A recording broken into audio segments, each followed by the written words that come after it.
Hello दोस्तों, आप सभी का स्टडी विद कॉन्सेप्ट चैनल पर स्वागत है।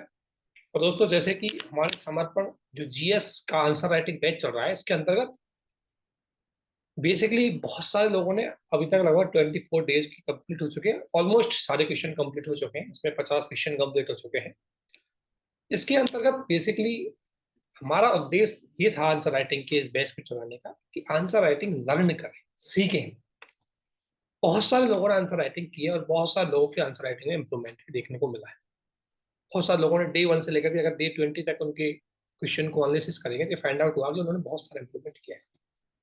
लेकिन साथ ही कई लोग ऐसे हैं जिन्होंने आंसर राइटिंग नहीं लिखा, हो सकता है उनको पहली बार लिखने में कुछ इशू आया हो। तो हमने डे 8-9 तक तो उनके साथ अच्छे से आपको डिस्कशन किया, आपको लाइव डिस्कशन करके बताया। उसके बाद कुछ मॉडल आंसर भी आपको शेयर कर दिए गए थे। लेकिन मॉडल आंसर हम इसलिए आपको होल्ड रख रहे थे कि ताकि सारे लोग लिख लें, क्योंकि मॉडल आंसर शेयर करने के बाद आंसर लिखने में ज्यादा वो नहीं है, आइडिया नहीं लिख पाएगा। क्योंकि आप ऑलरेडी उसको देख चुके होंगे, तो वो ज्यादा चीजें आप अच्छे से अपने एक्सपोर्ट नहीं कर पाएंगे, अपनी चीजों को अच्छे से प्रेजेंट नहीं कर पाएंगे। क्योंकि लर्न करना हमारी पहली प्रायोरिटी है, सीखना हमारी पहली प्रायोरिटी है। आंसर राइटिंग सीखी कैसे जाती है, उसको कैसे प्रेजेंट किया जाता है, क्वेश्चन को कैसे समझा जाता है। इसलिए हमेशा शुरू में एटलीस्ट स्टार्टिंग में आप चाहे आंसर राइटिंग में कुछ भी आता नहीं हो तो एटलीस्ट क्वेश्चन की डिमांड को समझना स्टार्ट करें। क्वेश्चन क्या डिमांड कर रहा है। उसके बाद देखो कंटेंट की बात कैसे कि आप याद करोगे, कंटेंट डाल दोगे, content not important part. Content तो याद करने से याद करोगे तो अपने आप कंटेंट उसमें डल जाएगा। इंपॉर्टेंट पार्ट है क्वेश्चन को प्रेजेंट कैसे करें, आंसर क्या डिमांड है, कैसे बैलेंस करें, इंट्रोडक्शन कैसा होना चाहिए, मेन बॉडी कैसा होना चाहिए, उन चीजों को कैसे ध्यान में रखें। तो मैं आज आपके इस अंतर्गत जो हमारा वीडियो होगा, इसके अंतर्गत हम डे 13 के से लेकर के आगे तक के क्वेश्चनों को देखेंगे कि कैसे हमें थोड़ा सा क्वेश्चन को समझना है, कैसे क्वेश्चन को फॉर्मेटिंग करनी है, कैसे उसके निष्कर्ष को निकलना है, समझाएंगे। यहाँ आपको कोई मॉडल आंसर नहीं लिखवाया जाएगा। मॉडल आंसर कुछ नहीं होता। मॉडल आंसर यह है कि अकॉर्डिंग टू क्वेश्चन की डिमांड आप चीजों को प्रेजेंट करवाए, वो आंसर इज बेस्ट। तो हमारा उद्देश्य आपको सिखाना है, और सिखाने की इसी श्रेणी में आगे बढ़ते हुए आज हम आपको ये बताएंगे कि देखो हमारा उद्देश्य इस बैच को चलाने का ये था कि भाई आप सीखें। ऐसा नहीं है कि हमने क्वेश्चन डाले, आपने कॉपी भेज दी, हमने चेक करी, कुछ नहीं लिखा, कुछ नहीं लिखा, छोड़ो, खत्म हो गया। वो पॉइंट हमारा नहीं था। हमारा पॉइंट ये था कि जो लोग इस बैच में भाग लिए हैं, जितने भी 40 लोगों ने, उन लोगों को 40-50 लोग जितने भी लोगों ने भाग लिया, उन लोगों को ये सीखना चाहिए कि किस आधार पर आंसर राइटिंग को और अच्छा करें। सभी की भागीदारी अच्छी होनी चाहिए, क्योंकि answer writing learning very important part है। फिर इसकी प्रैक्टिस आप धीरे धीरे इंप्रूवमेंट कर सकते हैं। क्वेश्चन को समझ पाना, उसकी ड्राफ्टिंग कर पाना आपके लिए ज्यादा इंपॉर्टेंट है, क्वेश्चन किस तरीके से डिमांड कर रहा है उस तरीके से। तो अगर हम आगे देखें, डे 13 का क्वेश्चन था ये, जीएस फर्स्ट क्वेश्चन था। और क्वेश्चन आपके सोशल इशू से था। सबसे पहले आप पढ़ते समय ध्यान रखिए टॉपिक किससे है। ये सोशल इशू का टॉपिक था और इस टॉपिक का नाम था क्षेत्रवाद। क्षेत्रवाद से क्वेश्चन पूछा है। तो जब क्वेश्चनों को आप सोल्व करें तो सबसे पहले क्वेश्चन की डिमांड को पहचान, ठीक है ना। अब इस क्वेश्चन को लिए मैं आपसे यही कहूंगा, इस क्वेश्चन की अगर डिमांड की हम बात करें तो ये कह रहा है भारत में क्षेत्रवाद की जड़ें न केवल भारत की भाषाओं, संस्कृतियों, जनजातियों और धर्मों की विविधता में निहित है, बल्कि क्षेत्रीय अववंचनाओं की भावनाओं से भी भड़कता है। चर्चा कीजिए। देखो क्वेश्चन को घुमाया है। क्वेश्चन ड्रास्टिकली क्वेश्चन आपको देखें तो नॉर्मली क्वेश्चन डिमांड कर रहा है कि क्षेत्रवाद के कारण क्या है, और खुद कह रहा है क्षेत्रवाद का कारण एक भाषा भी है, एक संस्कृति है, एक जनजाति है और एक धर्म है। और एक कह रहा है इसके साथ साथ एक क्षेत्रीय अववंचना। क्षेत्रीय अववंचना का मतलब है कोई क्षेत्र का पिछड़ापन।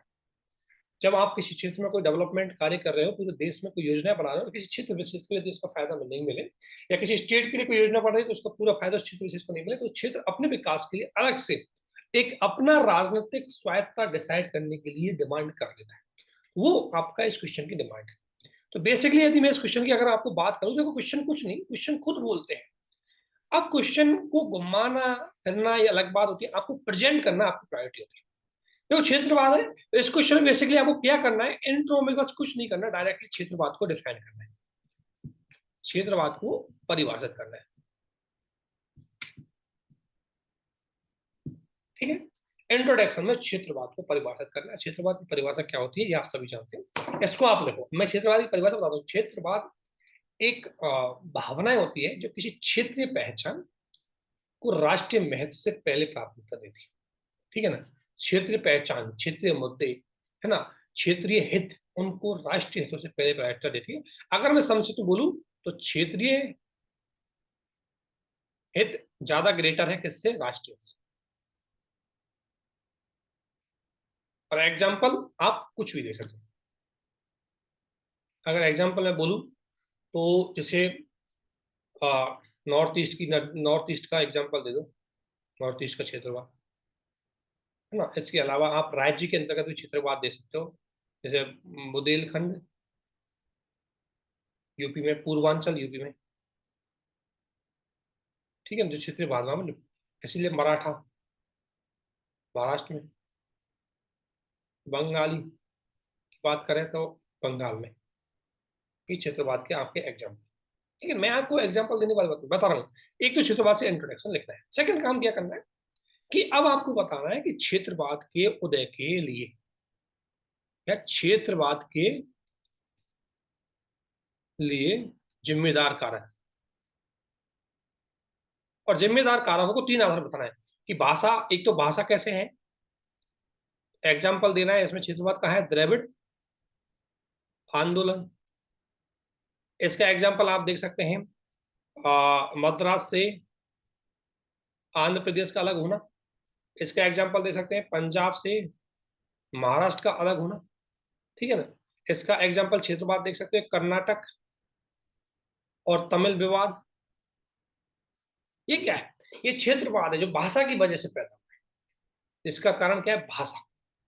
इसी प्रकार से दूसरा देखो, क्वेश्चन ने बोला है कि क्षेत्रवाद को समझाना है, उसके बाद ये बताना है कि देखो भाषाई विविधता ने, तो जो कि भाषाई विविधता है हमारे यहाँ, क्योंकि दक्षिण भारत में एक भाषा विविधता है, इसलिए दक्षिण भारत अलग से डिमांड करता है।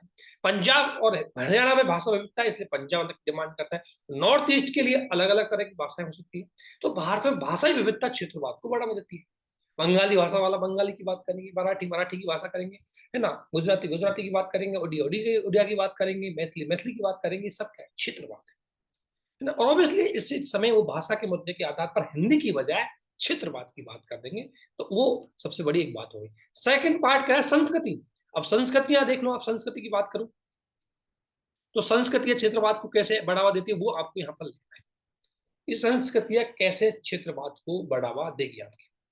तो अगर मैं बात करूं यहाँ, तो जनजातीय, इसमें मैं कह दूं जैसे नागो संस्कृति, पंजाबी संस्कृति,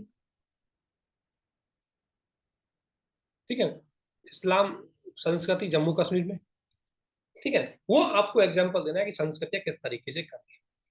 अगला पॉइंट है आपका इसका तीसरा, कि जनजातीय विविधता कैसे क्षेत्रवाद को बढ़ावा देती है, जनजातीय विविधता कैसे क्षेत्रवाद को बढ़ावा देती है।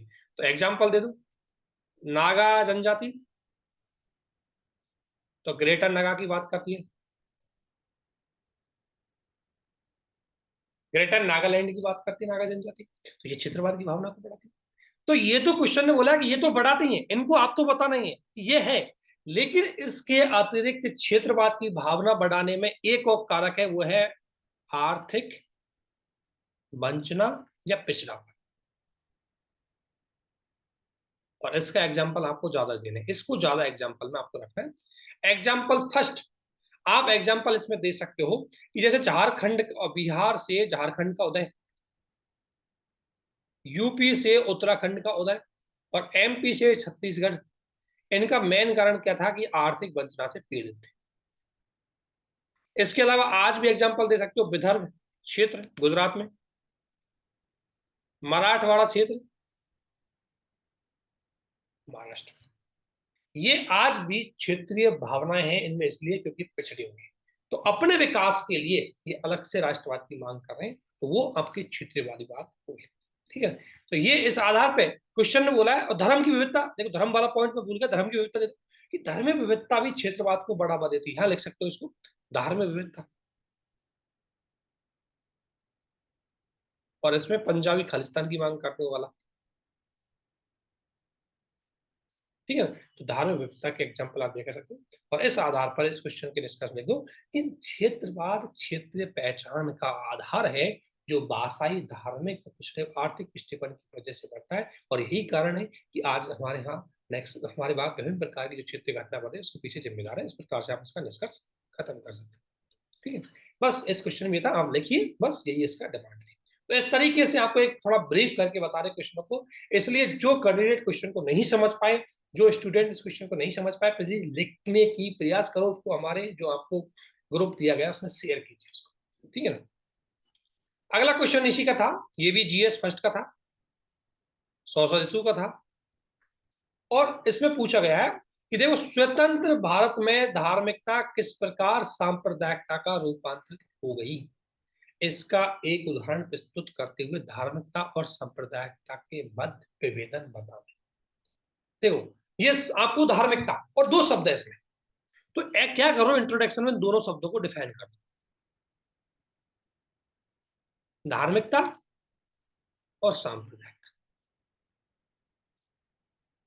धार्मिकता एक धर्म का दर्शन और रीति रिवाज और परंपरा है, इसको हर धर्म अपने धार्मिक क्रियाकलाप और कर्तव्यों के आधार पर मानता है, जो उस धर्म का एक आधार होती है, मतलब एक तरह से धार्मिक तरीके होते हैं।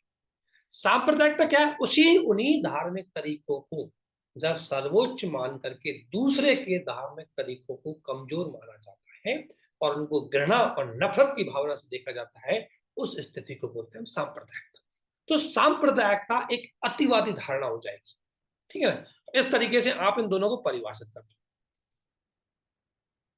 ठीक है। इंट्रोडक्शन में इतना सा काम कर दो।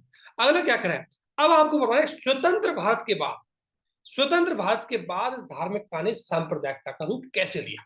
तो देखो भारत लिखना है इसमें आगे, स्टार्टिंग करना है। देखो भारत एक विविधतापूर्ण देश है जिसमें धर्म, विभिन्न प्रकार के धर्म पाए जाते हैं, जहां पर संविधान ने धार्मिक सहिष्णुता की बात करी, धार्मिक सहिष्णुता की बात करी, परंतु कुछ अतिवादी विचारधाराओं ने इसको सांप्रदायिकता का रूप दे दिया।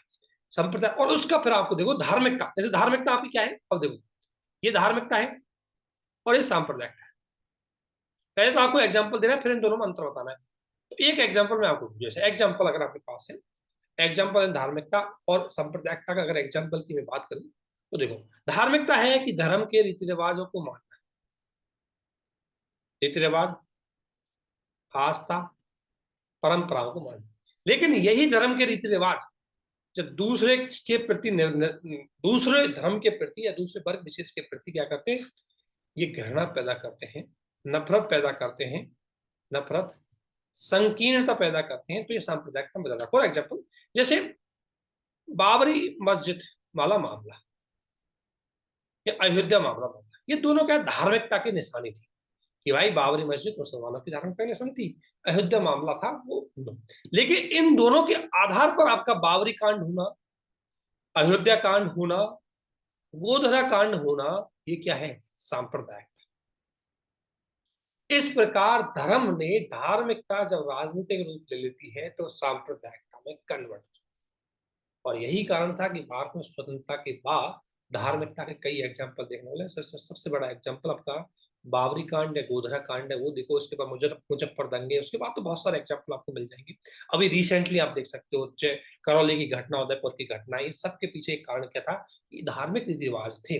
उन्हीं धार्मिक रीति रिवाजों में जो कट्टरता का भाव समावेश हो जाता है, दूसरे के प्रति नीचे दिखाने का भाव समावेश होता है, तो सांप्रदायिकता में बदल जाती है। तो इस आधार पर इसको क्वेश्चन को आपको लेना है। तो आपको कम से कम ये डिमांड, ये एग्जाम्पल 50 शब्दों में डिफाइन करना है, एक दो एग्जाम्पल देकर के 50 से 100 शब्दों में, फिर इन दोनों में अंतर बताना है लास्ट में, कि उपर्युक्त एग्जाम्पल को विश्लेषण करते हुए इन दोनों के बीच में निम्न अंतर उभर कर आता है।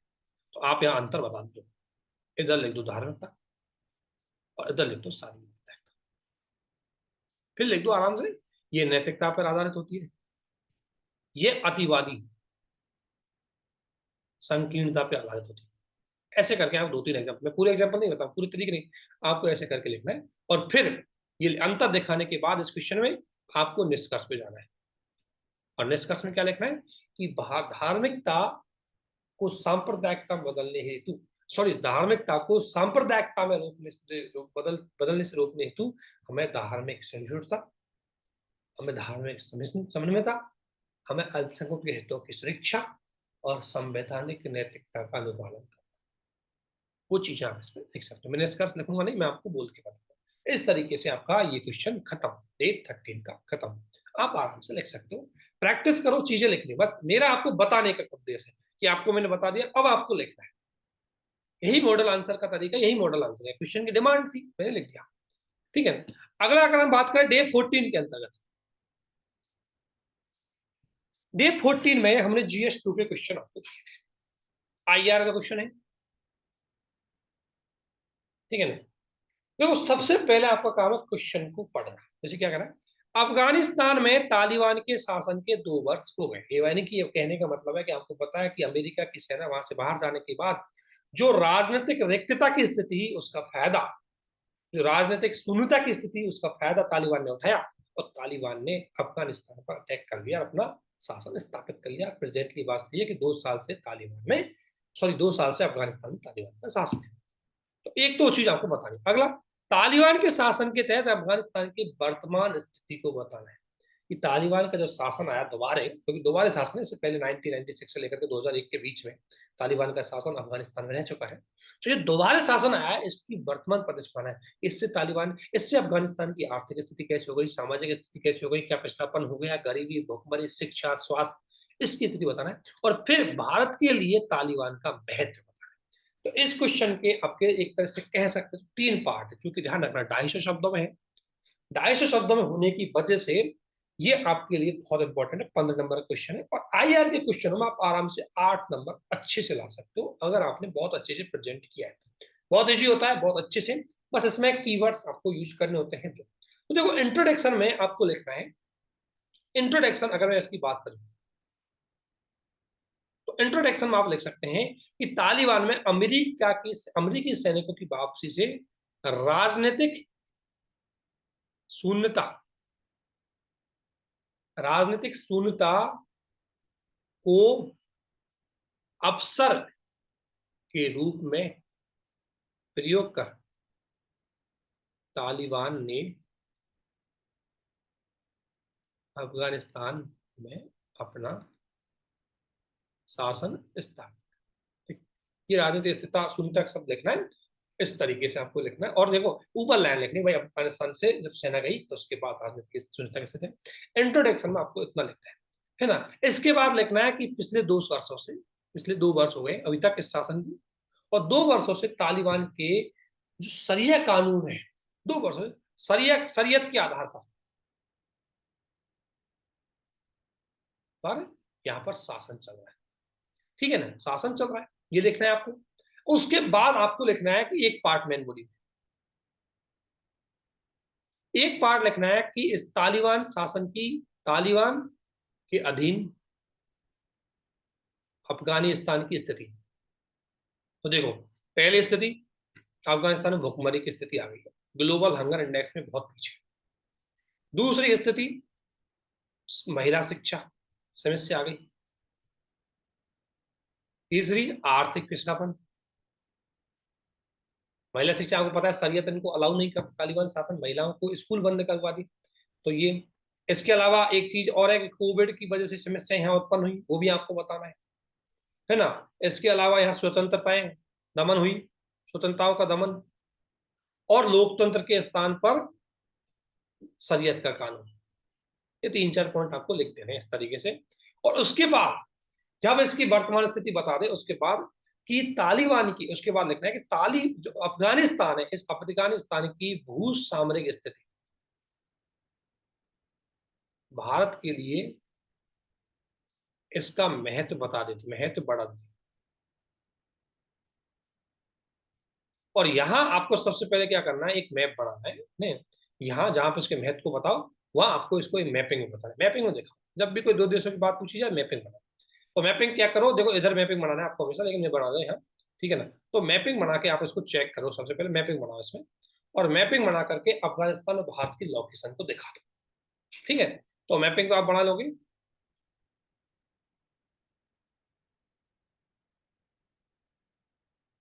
ठीक है ना। और मैपिंग में आपको ये पाकिस्तान दिखाना है, और ये अफगानिस्तान दिखाना है, ये इधर चाइना, इधर ईरान, ये इतना 3-4 देश तो आपको दिखानी है, और इधर आपको मध्य एशिया, ठीक है। और यहाँ आपने अफगानिस्तान लिख दिया, क्योंकि आपको क्यों लिखा है, क्योंकि इसकी भू सामरिक स्थिति के लिए मैपिंग बनाना आपको दिखाना जरूरी है कि भारत के लिए क्यों इंपॉर्टेंट, अफगानिस्तान भारत के लिए क्यों इंपॉर्टेंट है। इसलिए क्यों इंपॉर्टेंट, क्योंकि अफगानिस्तान की जो सामरिक लोकेशन है वो भारतीय राष्ट्रीय हितों के लिए बहुत महत्वपूर्ण है। और भारत के कौन कौन से राष्ट्रीय हित है? पहला भारत का राष्ट्रीय हित है भारत की आंतरिक सुरक्षा, क्योंकि अफगानिस्तान भारत के पीओके से सीमा लगाता है, इसलिए आतंकवाद के नियंत्रण के लिए अफगानिस्तान पर भारत का पहराव होना बहुत ही जरूरी है। एक कारण तो इसमें है। दूसरा, अफगानिस्तान का महत्व है ऊर्जा सुरक्षा के लिए। अफगानिस्तान के यहाँ ऊर्जा सुरक्षा, आंतरिक सुरक्षा में आतंकवाद को रोकने के लिए ड्रग्स, क्योंकि आपको ध्यान रखना ये अफगानिस्तान गोल्डन जो क्रिसेंट है उसका भी पार्ट है, तो ड्रग्स को रोकने के लिए उनमें एग्जाम्पल आ सकते हैं। ऊर्जा सुरक्षा, क्योंकि मध्य एशिया से जो तापी प्रोजेक्ट है उसका एक पार्ट है, तो मध्य एशिया से ऊर्जा संसाधनों की प्राप्ति करने की। तीसरा, आपको निवेश के लिए अफगानिस्तान में भारत का बहुत बड़ा निवेश बना हुआ है, भारत ने लगभग $2 बिलियन का वहां पर निवेश कर रखा है उसलिए। चौथा, मध्य एशिया में कनेक्टिविटी के लिए, मध्य एशिया में जुड़ाव के लिए। और पांचवा बात की महत्व है सामरिक दृष्टि से ये महत्वपूर्ण है। चाहो तो इस पॉइंट को पहले लिखो कि सामरिक महत्व है। सामरिक महत्व कैसे? कि पाक नियंत्रण के लिए, पाक को यदि बैलेंस करना है तो अफगानिस्तान हमारे पक्ष में होना चाहिए। चाइना चाइना पृथ्वी संतुलन के लिए, ठीक है ना। और मध्य एशिया में भारतीय स्थिति को मजबूत करने के लिए सामरिक, चार पांच तरीके से महत्व को बताना है और कीवर्ड यूज करते हुए आपको इसको महत्व बताना है। तो ऊर्जा सुरक्षा ऐसे शब्द और इनमें आपको इसके महत्व को बताना है और फिर कंक्लूजन लिखना है। कंक्लूजन में एक चीज जरूर लिखो कि देखो, भारत को प्रैग्मेटिक पॉलिसी का अनुपालन करना चाहिए और यह नहीं देखना चाहिए कि वह शासन किसका है, बल्कि यह देखना चाहिए कि हित किसका जुड़ा हुआ है। तो शासन चाहे वह अफगानिस्तान में तालिबान का हो चाहे डेमोक्रेसी, क्योंकि भारत के इंटरेस्ट अफगानिस्तान से जुड़े हुए हैं, इसलिए हमें प्रैग्मेटिक नीति के आधार पर अफगानिस्तान पर संबंध बनाने चाहिए। तालिबान के साथ संबंध बनाने पर वार्ताएं चालू करनी चाहिए, भारत इस पर काम भी कर रहा है। उस तरीके से आप लिख सकते हो, ठीक है ना, क्योंकि अब तालिबान का शासन हो स्थापित हो गया, ये बात तो हमें एक्सेप्ट करनी ही पड़ेगी, ठीक है ना, कि अब हमें तालिबान से शासन का स्थापन हो गया, तो ऐसी स्थितियों में तालिबान के साथ वार्ताएं करनी पड़ेगी, क्योंकि तालिबान हमारे लिए महत्वपूर्ण है। पहले भारत की आदर्शवादी नीति क्या कहती थी कि नहीं, हम जिस देश में डेमोक्रेसी नहीं है हम उससे वार्ता नहीं करेंगे, क्योंकि हम तालिबान से अगर हम वार्ता करेंगे तो इसका मतलब है कि हमने आतंकवाद को एक्सेप्ट कर लिया, हमने तालिबान को एक्सेप्ट कर लिया। तो वो एक, और तालिबान के साथ भारत के बहुत पहले रिश्ते खराब भी है। 2001 में जो कंधार का आपने सुना होगा एयरप्लेन जो हाईजैक हुआ था, वो तालिबान के शासन में हुआ, वो कंधार में रखा गया था। तो उसकी वजह से भारत को मसूद अजहर, वो जो मसूद अजहर है उसको छोड़ना पड़ा, जो अभी आज पाकिस्तान में मतलब खुलेआम घूम रहा है। और उसकी वजह से बम्बई हमला हुआ, बहुत सारी घटनाएं भारत को एक के बाद एक देखने मिली। तो भारत उस घटना को नहीं भूलता तालिबान के शासन से, लेकिन अब समय आ गया कि वो घटना एक साइड में रखनी पड़ेगी, क्योंकि राष्ट्रीय हित हमारा तालिबान के साथ जुड़ा हुआ है। तो समय आ गया कि तालिबान के साथ प्रैग्मेटिक पॉलिसी होती है कि राष्ट्रीय हित सर्वोपरि, हमें नैतिकता से कोई लेना देना नहीं, क्योंकि हमारा बड़ा निवेश है, इसलिए तालिबान। और दूसरी, तालिबान भी हमसे संबंध बनाने के लिए बहुत जरूरी है, क्योंकि तालिबान का हित हमसे जुड़ा हुआ है। उसको पता है कि भारत ने बहुत बड़ा निवेश कर रखा है, भारत का सहयोग मुझे चाहिए। पाकिस्तान के उसके संबंध खराब हो गए, चीन पे ज्यादा तालिबान विश्वास करता नहीं, ठीक है, इसलिए उसको चाहिए कि मुझे एक मजबूत सहयोगी के रूप में इंडिया चाहिए, और इंडिया से तालिबान समर्थन बनाने के लिए थोड़ा सा आगे बढ़ रहा है। तो दोनों खेत जुड़े हुए, तो क्या दिक्कत है, बना सकते। अगला क्वेश्चन GS2 के अंतर्गत था, सिंपल सा क्वेश्चन था। देखो, भारतीय संविधान न केवल शासन संचालन का माध्यम है, बल्कि सामाजिक न्याय और सामाजिक क्रांति का द्योतक है। व्याख्या कीजिए। क्वेश्चन कुछ नहीं करा, क्वेश्चन करा कि संविधान का 3 लेवल पे महत्व था। एक, महत्व के शासन संचालन कैसे करता है। दूसरा, महत्व सामाजिक न्याय कैसे स्थापित करता है। और तीसरा, ये सामाजिक क्रांति कैसे स्थापित करता है। 3 आधार पर भारतीय संविधान का। तो आपको स्पष्ट रूप से क्या लिखना है, इंट्रोडक्शन में, इंट्रो स्टार्ट करना है। इंट्रो में लिखना है कि भारतीय संविधान की अद्वितीय विशेषता है, दुनिया के किसी संविधान में इस प्रकार की विशेषता नहीं है। दुनिया के सारे संविधान केवल शासन संचालन तक ही सीमित है, वो सामाजिक न्याय और सामाजिक क्रांति की बात नहीं करते। लेकिन लिखना है आपको कि भारतीय संविधान की एक अद्वितीय विशेषता है, जो शासन संचालन के साथ साथ सामाजिक न्याय क्रांति की बात करता है, जो इस प्रकार है। तो इंट्रोडक्शन में इतनी सी लाइन लिख सकते हो, क्योंकि 150 शब्द का क्वेश्चन, ठीक है। इंट्रोडक्शन में आपको ये लाइन लिखनी जो मैंने अभी आपको बताई। इंट्रोडक्शन के बाद मेन बॉडी में 3 पॉइंट पे काम करना है। 3 पॉइंट कौन से? पहला, शासन संचालन कैसे। तो शासन संचालन आपको देखना है कि ये तो देखो, एक तो सरकार के अंगों का निर्माण करता है, सरकार के कार्य अंगों का निर्माण करता है। इसमें आप संसद के आर्टिकल लिख देना, इसमें राष्ट्रपति वाले आर्टिकल लिख देना, इसमें कार्यपालिका का आर्टिकल लिख देना, इसमें सुप्रीम कोर्ट के आर्टिकल लिख देना, क्योंकि संविधान प्रोविजन के लिए। इसके अलावा या मैं कह सकता हूँ उसको लोकतांत्रिक संस्थाओं का गठन करता है ना। इसके अलावा फंडामेंटल राइट के आधार ये क्या करता है, एक तरह से मुख्य रूप से शासन संचालन के लिए हमें, क्योंकि देखो संसदीय विशेषता, कार्यपालिक विशेषता है, न्यायपालिका है, विधानसभा है, ये सभी क्या है, शासन संचालन के लिए व्यवस्था की गई है कि शासन कैसे संचालित होगा। डेमोक्रेटिक वैल्यूज है, उनकी विशेषता की गई, तो वो आपको लिखना है संवैधानिक प्रोविजन, वो 4-5 यहाँ पे लिखना है। अगला पॉइंट लिखना है कि देखो ये सामाजिक न्याय, और सामाजिक न्याय क्या होता है कि समाज के वंचित वर्गों का कल्याण, और वंचित वर्गों का कल्याण करने के लिए इसने क्या क्या किया, आर्टिकल 15, 16 में रिजर्वेशन किया नहीं किया, क्या वंचित वर्गों का कल्याण। आर्टिकल 39 बी एन सी, सामाजिक न्याय की बात की गई नहीं की। फिर इसी प्रकार आप दे सकते हो कि किस तरीके से हमारा संविधान सामाजिक न्याय की स्थापना की बात करता है, तो कुछ आर्टिकल। इसके अलावा प्रस्तावना तो इसका आधार है ही, वो आपको है एग्जाम्पल देंगे। तीसरा दिखाना है सामाजिक क्रांति,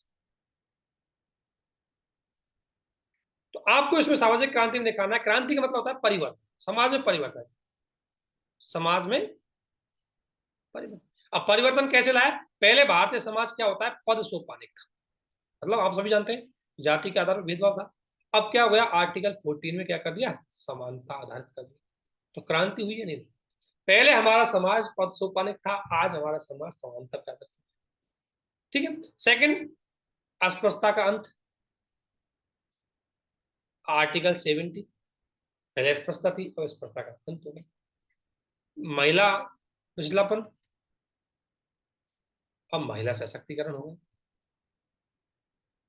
इसमें 73वां 74वां संविधान संशोधन कर सकते हो, डीपीएसपी में इसकी बात की गई है, वो भी कर सकते हो। इस आधार पर 3-4 विशेषताएं आपको यहाँ पर बतानी, कैसे इसने एग्जाम्पल सहित बताना है। तो ये काम कौन करता है, फंडामेंटल राइट एंड डीपीएसपी आपके सामाजिक परिवर्तन और सामाजिक न्याय की बात करते हैं, है ना। फिर निष्कर्ष में लिखना है, निष्कर्ष में क्या करना है, वर्तमान जन कल्याणकारी राज्य की भूमिका बताने, क्योंकि भारत वर्तमान में एक वेलफेयर स्टेट है, इसलिए भारत के द्वारा समाज के वंचित वर्गों, जैसे पीएम किसान योजना हुई, जैसे जो अल्पसंख्यकों के लिए विभिन्न प्रकार की योजनाएं हुई, महिलाओं के लिए विभिन्न प्रकार की योजना, 3-4 योजनाओं का नाम लिखकर खत्म कर सकते हैं, तो वर्तमान जन कल्याणकारी राज्य की भूमिका बता सकते हैं।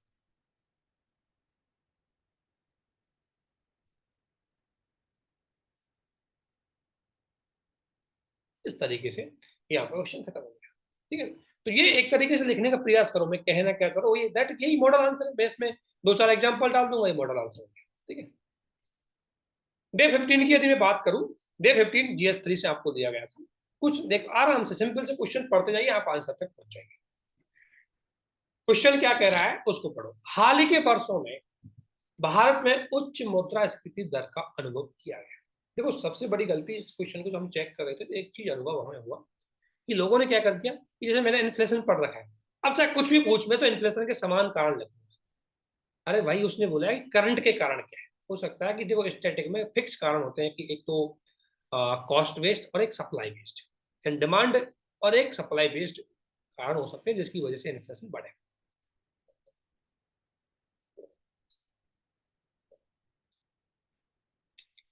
ठीक है ना। लेकिन आपको क्या करना है इसमें, देखो क्वेश्चन को पढ़ना है ध्यान से। देखो हाल ही के वर्षों में भारत में उच्च मुद्रास्फीति दर का अनुभव किया गया है, तो इसका सबसे पहले तो आपको प्रूफ देना है। इंट्रोडक्शन, इंट्रोडक्शन में क्या करना है, आपको रिपोर्ट बतानी है कि क्या इन्फ्लेशन बड़ा है, उसका डेटा। और इसमें एक काम और कर सकते हो, इसमें क्या कर सकते हो, मैपिंग बनाओ, मतलब एक डायग्राम बनाओ, इधर लिख दो इन्फ्लेशन की रेट, ठीक है ना, और इधर लिख दो क्वार्टर, ये मतलब ईयर वाइज, जैसे क्वार्टर 1, क्वार्टर 2, क्वार्टर 3, क्वार्टर 4, ये कौन सी क्वार्टर, 2021-22 का। और इसके बाद क्वार्टर 1, क्वार्टर 2, क्वार्टर 3, 2022-23 का, और यहाँ इन्फ्लेशन की रेट दिखानी है आपको। इस तरीके से इन्फ्लेशन बड़ी वो डेटा आपको दिखाना, 2-3 क्वार्टर का दिखा देना, जिससे कि आपके क्वेश्चन। तो ये एक तो पहली लाइन को आपने प्रूव कर दिया इंट्रोडक्शन कि मुद्रास्फीति का अनुभव किया गया, अर्थात ये आप देखा दो, हाँ सच में अनुभव किया गया, ठीक है।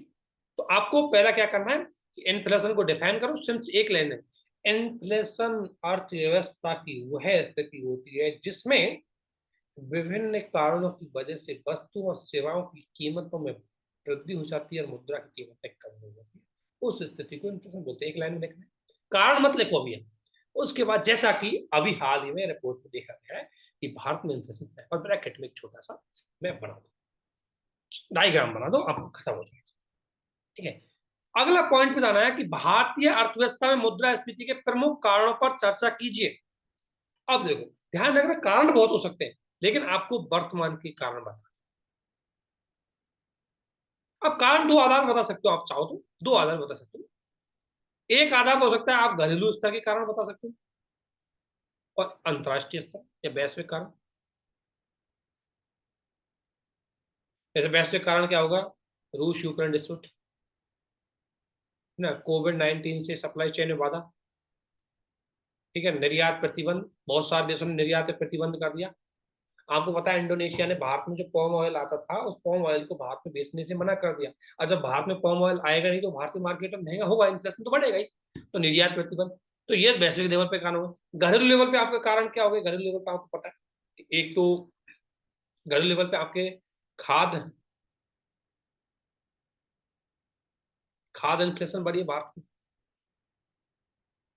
कोविड-19 का प्रभाव घरेलू लेवल पे देखने को मिलेगा। उत्पादन थोड़ा धीमे था, पर उत्पादन एकदम से ज्यादा हुआ, उत्पादन कमजोर है, निवेश कमजोर है इसकी वजह से, है ना। तो ये आपको घरेलू स्तर के कारण है, आपको बता दें। ठीक है ना, इस आधार पर इसको एक तो कारण आपको बता दें। दूसरे कारण का तरीका लोग ऐसे भी करते हैं, इसको दो आधार में बता सकते हैं। एक होता है आगत बेस रीजन, और एक होता है निर्गत रीजन। लेकिन मेरा विचार से आप इसमें तो कच्चे माल की वृद्धि हुआ आएगा, लेकिन मेरे हिसाब से जो करंट का क्वेश्चन आपसे पूछा जाए, इस आधार पर आपको क्वेश्चन का आंसर देना है, घरेलू स्तर के कारण और वैश्विक लेवल के कारण। और इसमें इकोनॉमिक सर्वे को आप आराम से मेंशन कर सकते हैं। इकोनॉमिक सर्वे 2000, अगर मैं बात करूं इकोनॉमिक सर्वे 2022-23 का है, आया है, उसमें इसको आराम से बात कर सकते हो, आराम से दिखा सकते हो। ठीक है, अब ये आपने कारण दिखा दिया, तो ये आपका क्वेश्चन का दूसरा पार्ट खत्म। तो पार्ट वाइज क्वेश्चन खत्म कर। ठीक है, अगला, इसे नियंत्रित करने के लिए सरकार के द्वारा उठाए गए कदम के मूल्यांकन करना है। अब देखो, कारण आपको संक्षिप्त में बताना है।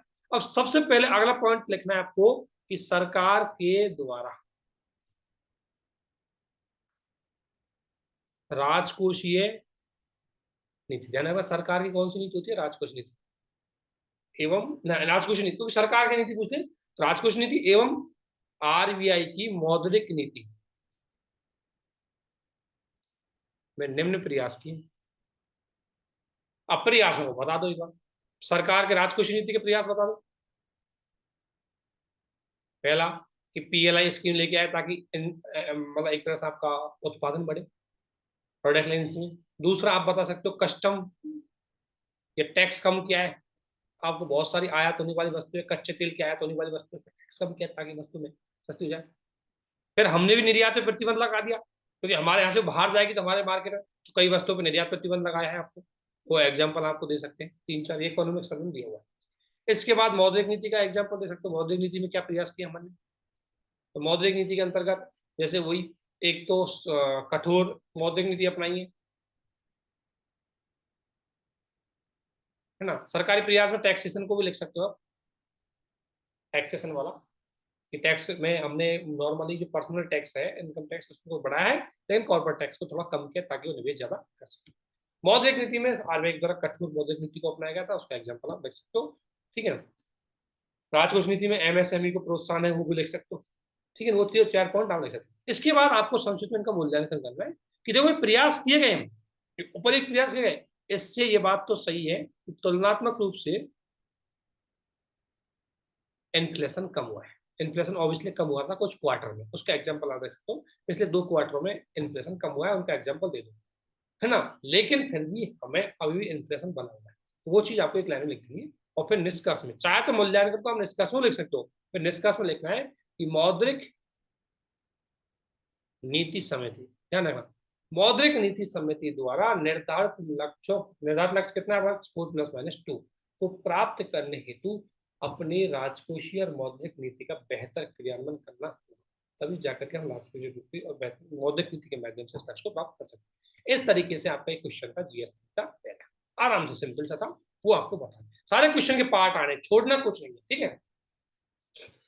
अगला आपका क्वेश्चन था इसी में, ये आपके एमएसएमई को लेकर के था, सिंपल छोटा सा क्वेश्चन था एमएसएमई को लेकर। क्वेश्चन क्या कह रहा है कि भारत के लघु और मध्यम उद्यमों के समक्ष विद्यमान चुनौतियों का विश्लेषण कीजिए और इनकी समृद्धि हेतु सुझाव दीजिए। क्वेश्चन 2 पॉइंट कह रहा है। पहला पॉइंट आपको एक तो यहां तक कह रहा है और दूसरा पॉइंट आपका ये है, या नहीं कि दूसरा पॉइंट यहां तक कह रहा है। पहला पॉइंट कह रहा है कि एमएसएमई उद्योग के समक्ष कौन कौन सी चुनौती है, वो आपको मुद्देवाई बताना है और उनके फैक्ट आपको देने। सेकंड, इसके वृद्धि के सुझाव, उन चुनौतियों को दूर करने के सुझाव। देखो इंट्रोडक्शन में कुछ नहीं करना है, इंट्रोडक्शन में आपको इंपॉर्टेंस ऑफ एमएसएमई, एमएसएमई का महत्व बताओ कि एमएसएमई भारतीय अर्थव्यवस्था के समावेशी विकास, विनिर्माण, व्यापार, रोजगार, इनमें महत्वपूर्ण भूमिका है निभाते हैं जो अर्थव्यवस्था का, ठीक है, नहीं लिखना है और करके कुछ नहीं करना। इसके बाद जैसे महत्व बताओगे, इसके बाद एक डायग्राम बता दो और इसमें महत्व बता दो बस। जैसे रोजगार में, जीडीपी में, जीडीपी में जैसे कितनी परसेंट इनकी भूमिका है, व्यापार में कितनी परसेंट भूमिका है, निर्यात में 45% है, रोजगार में उनकी लगभग लगभग हम कहेंगे 20, बहुत 25%, 20% से कम है, 20% समथिंग, तो वो डेटा आपको यहाँ बता देना है, ठीक है ना। जीडीपी में ये आपको एक डायग्राम से इसका महत्व है उसको बता देना, यहाँ लाइन लिखनी है, यहाँ तो कीवर्ड लिखना है और यहाँ महत्व बता देना है। और महत्व के बाद इतना महत्वपूर्ण है, परंतु ये चुनौतियां हैं इसके समझ से। अब चुनौतियां क्या क्या हो सकती है, नॉर्मल चुनौती आप सभी जानते हैं। पहला वित्त की चुनौती होगी, वित्त की पहुंच, कोई छोटे उद्योग है, इनफॉर्मल है तो वित्त की पहुंच।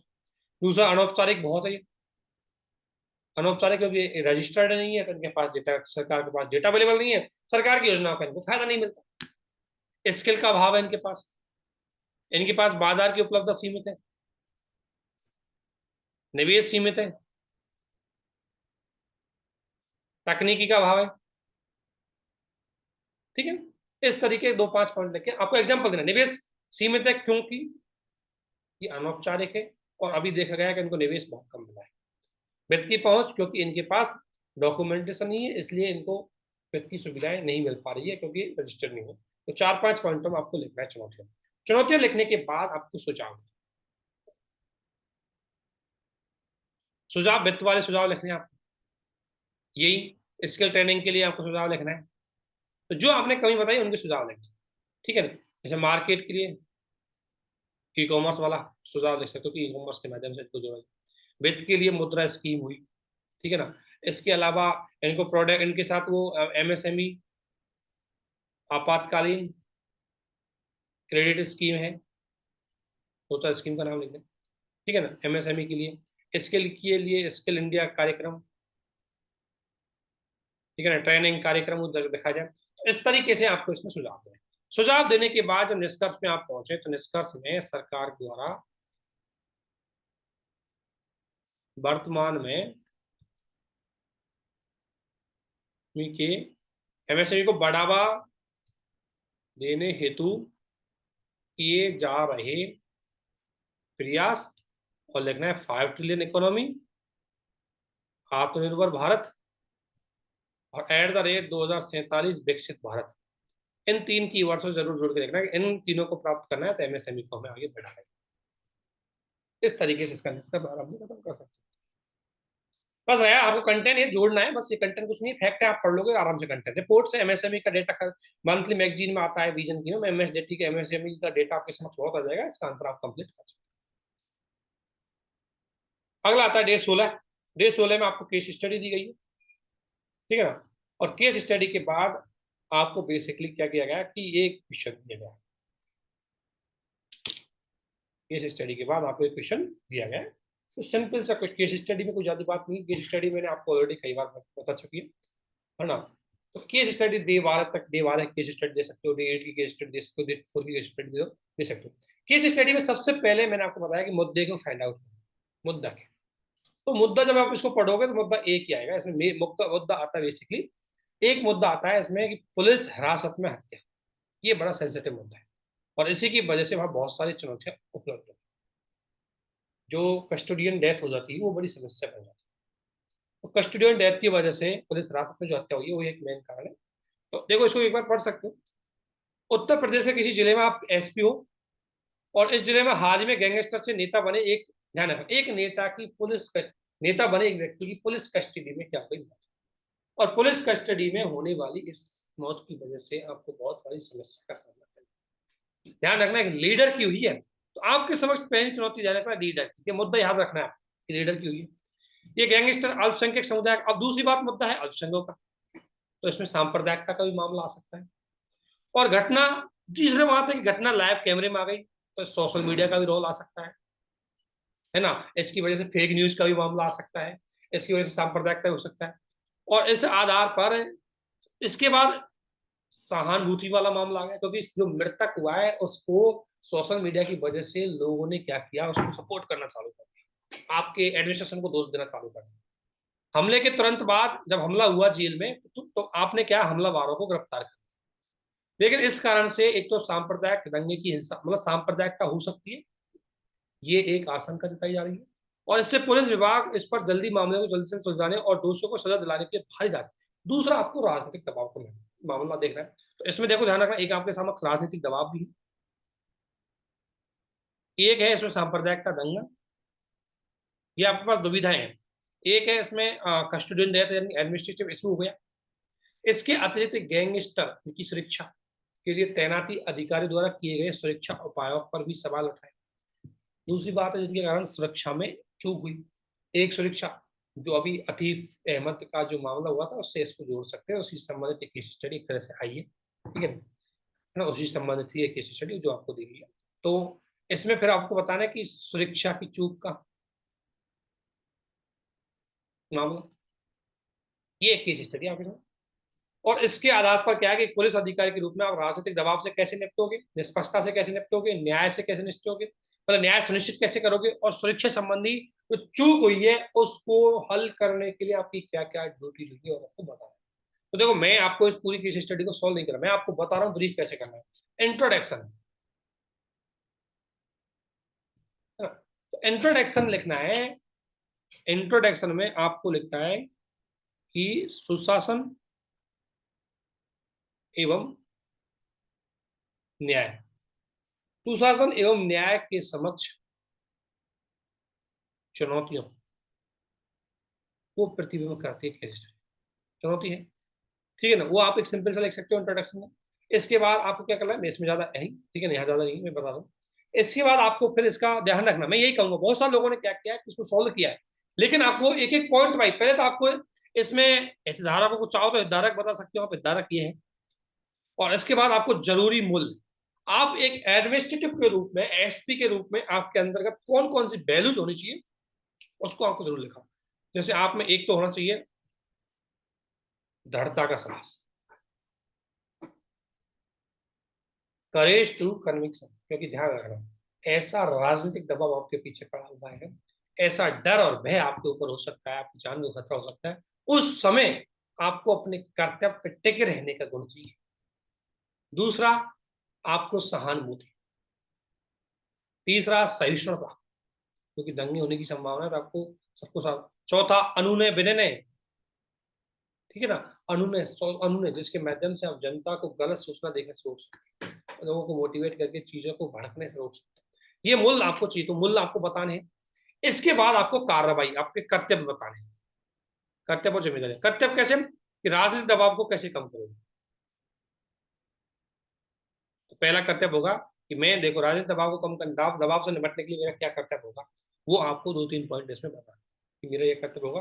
पहली बात, मैं निष्पक्षता से जांच करवाने के लिए काम, ठीक है ना, और तुरंत मैं कार्रवाई करूं, और अपने जो अधिकारी है उनकी संज्ञान लेते हुए मैं रिपोर्ट प्रस्तुत करूं मैं ये एक्शन लिए जा रहा हूँ, ठीक है। उसके बाद निष्पक्ष जांच, तो आप निष्पक्ष जांच करवाने के लिए आप एक निष्पक्ष जांच कमेटी बनाइए, उसकी पारदर्शिता बनाइए, उसकी रिपोर्ट प्रेजेंट कीजिए लोगों के समक्ष, उसमें कुछ बाहरी लोगों को, दूसरे पक्ष के लोगों को भी शामिल कीजिए, तो वो आप निष्पक्षता में कर सकते हैं।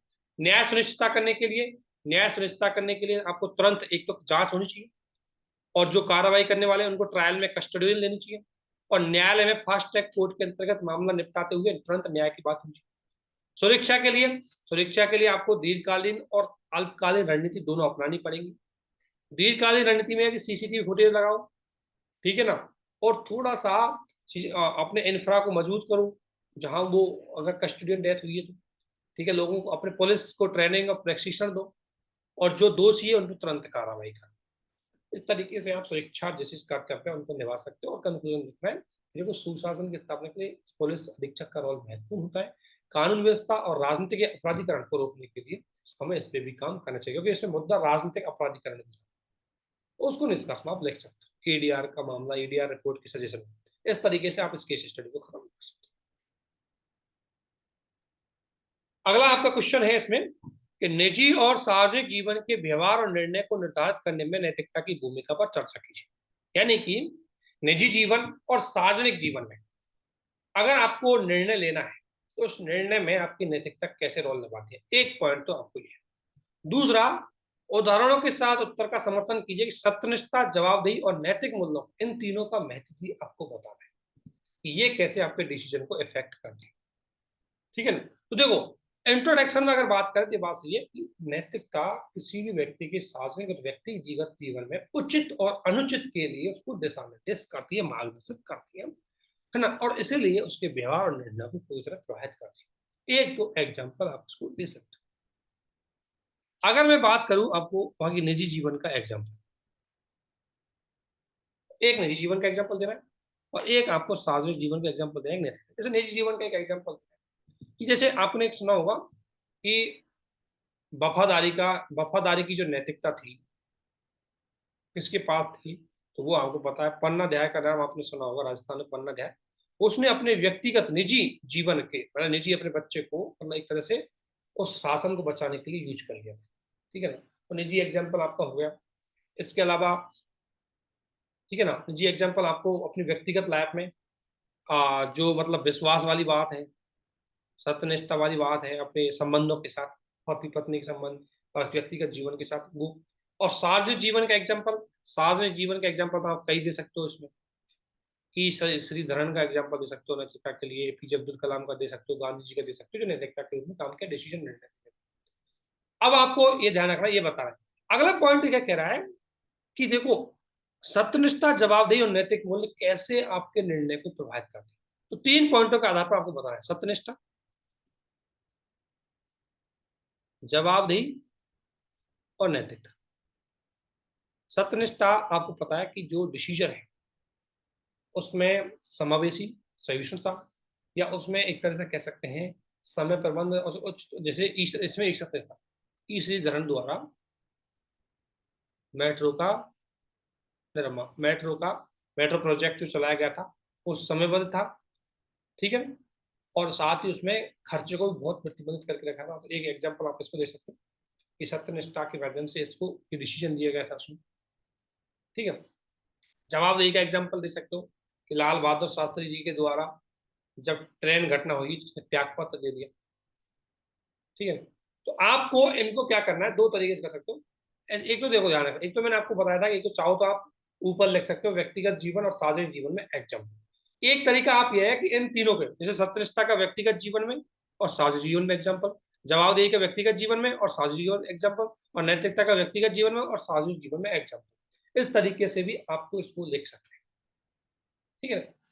जैसे अब सत्यनिष्ठा है, व्यक्तिगत जीवन में अगर आप सत्यनिष्ठ रहोगे तो आपकी लीडरशिप बढ़ेगी, विश्वास बढ़ेगा लोगों के आपके ऊपर, और आपके संबंध मजबूत होंगे। सत्यनिष्ठ यदि सार्वजनिक जीवन में आपके निर्णय को प्राप्त करता है तो इसमें श्रीधरन का एग्जाम्पल दे सकते हैं। व्यक्तिगत जीवन में अगर सत्यनिष्ठा की बात करें तो महात्मा गांधी का एग्जाम्पल दे। महात्मा गांधी क्या कहते हैं, महात्मा गांधी अपनी कमियों के पीछे ही सुधार करते हैं, ठीक है ना। जैसे Mahatma Gandhi experiment with my truth जो है, वो क्या है, उसकी खुद की जीवन में उसने सत्यनिष्ठा किया। अगर अगर आप सत्यनिष्ठ हो तो आप समय प्रबंध करोगे। एक तो सत्यनिष्ठा व्यक्तिगत जीवन में निर्णय लेने में कैसे इफेक्ट कर सकता है, और सत्यनिष्ठा सार्वजनिक जीवन में निर्णय को कैसे इफेक्ट करता है, इसमें एग्जाम्पल इसका दे सकते हैं। इसी प्रकार जवाबदेहिता में भी एक निर्णय दे सकते हो व्यक्तिगत जीवन में, कि जवाबदेही रहोगे तो पारिवारिक संबंधों या अपनी कमियों के लिए खुद जवाब दो। मान लो कोई यूपीएससी के सी सेट में फेल हो गया, उसको पता है कि मेरी वजह से सी सेट में फेल हो, अर्थात मैं सेल्फ मूल्यांकन करके दोबारा। अगर आप किसी दूसरे पे थोपते रहे, नहीं पेपर में गलती थी, तो आप कभी गलतियों का मूल्यांकन नहीं करेंगे। इसी प्रकार साजिश जीवन में एग्जाम्पल दे सकते हो, तो लाल बहादुर शास्त्री को पता है कि भाई मेरे किसी एडमिनिस्ट्रेशन में कमी रहने की वजह से ट्रेन घटना हुई, इसलिए मैं रेल मंत्री होने के नाते अपना त्यागपत्र देता हूँ। उन्होंने अपना त्यागपत्र दे दिया। नैतिकता की बात करो तो नैतिकता के एग्जाम्पल मैंने जो शुरू में बताया, तो उनको यहाँ यूज कर सकते। क्वेश्चन को कोशिश करो कि इन तीनों के आधार पर लिखो। कोई क्वेश्चन 150 शब्दों का है, तो यदि ऊपर अलग अलग लिखा और यहाँ अलग अलग लिखोगे तो आप क्वेश्चन को समावेश नहीं कर पाओगे पूरे। तो 3 आधार पर लिखो, 2-2 एग्जाम्पल उनको दे दो, और निष्कर्ष में लिख दो कि बिल्कुल सिविल सेवा हो चाहे व्यक्तिगत जीवन हो, ये तीनों तत्व व्यक्ति के डिसीजन को इफेक्ट करते हैं। तो उस आधार पर इसका निष्कर्ष खत्म कर सकते हैं।